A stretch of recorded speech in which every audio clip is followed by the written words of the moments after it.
Do you know what all of these symbols have in common? No?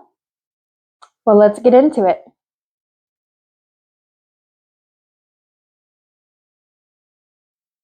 Welcome to Method K Design Learning Studio. I'm Michaela, your host, and this is Math Fluency, the unspoken rules of math. This series explores all of the little things, the formatting, the syntax, the way we read, write, and speak and deal with math, all the little things that no one told you or assumed you already knew. This is episode 1, and today's topic is the many faces of multiplication.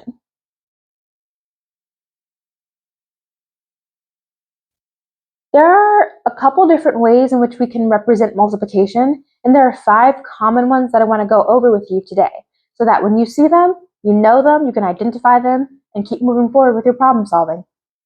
The first major symbol that I think a lot of people are very familiar with, and you start with this when you're younger and about elementary school, when you're learning your timetables and things like that nature. We have our X symbol, or our time symbol, or multiplication symbol. This is one of our most basic ones. And we use this in between two numbers that we're multiplying. So we can say 4 times 2, or 300 times 3. The next symbol that you might get more familiar with once you hit pre-algebra or algebra, you'll see this more when you start these subjects. So for my older kids, we're going to have our dot symbol. I'm sure there's a name for this. We're going to call it the dot. And you use this just like we would use our X multiplication symbol. We put it in between two numbers that are multiplying. So we can have 5 times 3, or another example could be 7 times 6. The next symbol that we have that we might see are parentheses.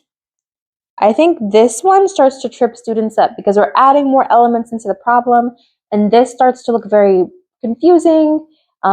It might be a little bit shocking or intimidating when you first see it. But this is how we use it. We can just put our number within the parentheses, and this just means 4 times 1. That's all that's happening here.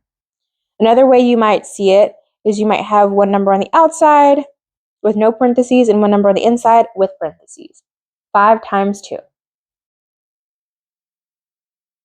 And sometimes you have a lot more stuff inside of the parentheses when you're doing bigger math. All right, the next symbol that I think also starts to trip people up isn't a symbol at all. It's the way we position and write our math instead. And once you get to algebra and pre-algebra, you start to see things called variables, which are letters that represent an unknown quantity or an unknown value.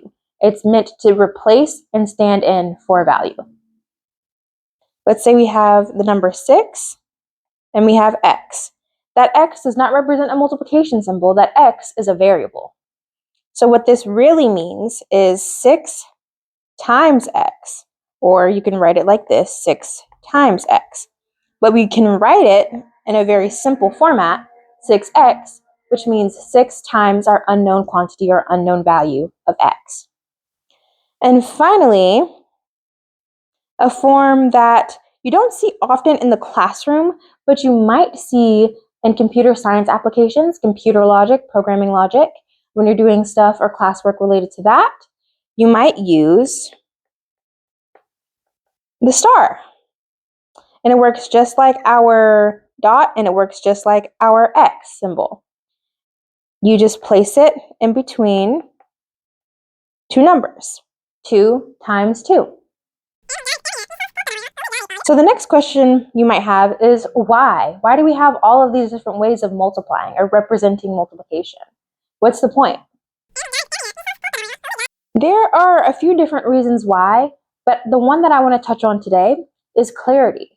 Clarity in making sure your math is easy to read. So if we look at these examples that we have here, the math looks a little bit muddy. For this first one up here, what do we think is happening? It says 6xx. I would be very confused if I read this. But what's actually happening is we have 6 times x. And we can use another symbol to represent that multiplication in a way that's very clear and easy to read. Can you think of other ways you can represent this? If so, give it a try.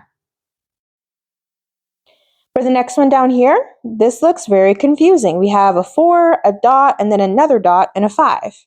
I think this would come up more when we're writing, but that 5 and the dot is a decimal, representing 0.5. Sometimes you can put a 0 out front, sometimes you don't have to.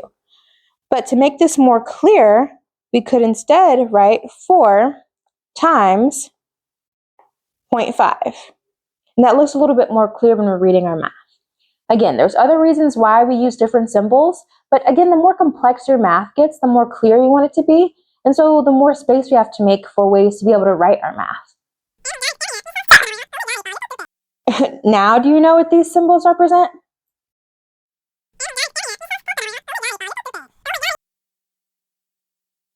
If you enjoyed this episode and you want to see more in this series, Math Fluency, the Unspoken Rules of Math, then please like, subscribe, and leave a comment down below on what else you want me to go over or other things that you might want to see. Thanks so much for joining us. We're out.